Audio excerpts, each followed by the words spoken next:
until you realize you have nothing but a pen and a piece of paper. And there's not a lot you can do. You can't play hangman with yourself. So here's what I did. I decided to do some math, because math can be fun. I decided to try and calculate how many collective miles. I decided to calculate how many cumulative miles of dick I had given my ex-girlfriend. I actually put that down on paper. And it turns out a lot.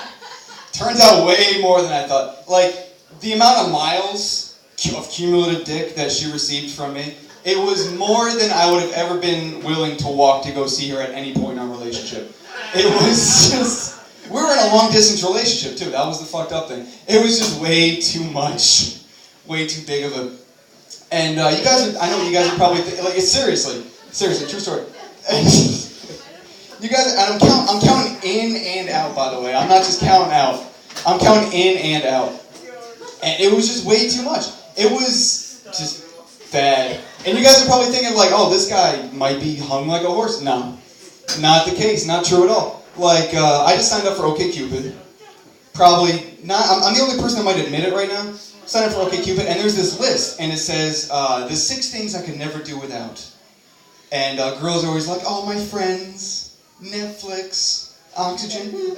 And I just put the 6 things I can never do without. I put every inch of my totally average penis.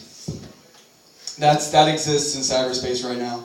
I actually took the toilet paper challenge, and it was totally fine. I got my dick in there fine. But I didn't have a boner at the time, but I got the erection afterwards, and then I couldn't get it off. That actually is a true story. I couldn't get it off. I had to go get like this shitty orange-handled pair of scissors and like try to cut my dick out of a toilet paper tube. That was how I spent like my last Saturday night. That was a fucking true story. Oh man.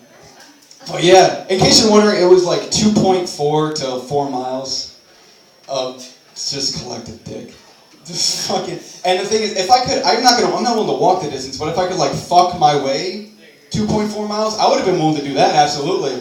I don't know how that translates into a method of transportation.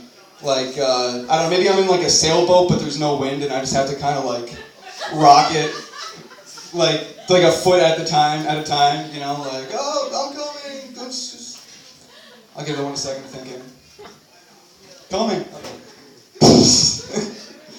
Oh man, we also had to wear condoms, so it was just, well, it lasted way too long.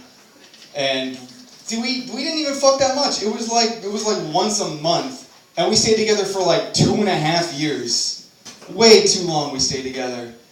And she wasn't even like, she was never in the mood. Getting her to put out was just a fucking goddamn awful process. It was like trying to, I don't know, rip your teeth out with your bare hands. It just fucking never worked. It's like trying to get ketchup out of one of those glass bottles in restaurants. It's just never worked. It was just,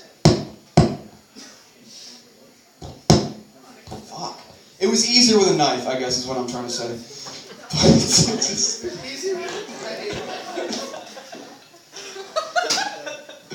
oh, that's fucking awful. I'm not a nice person, like I said.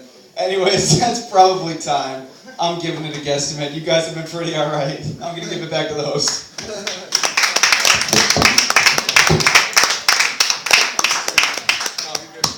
Keep going for Daniel Romanelli, everybody. Daniel Romanelli.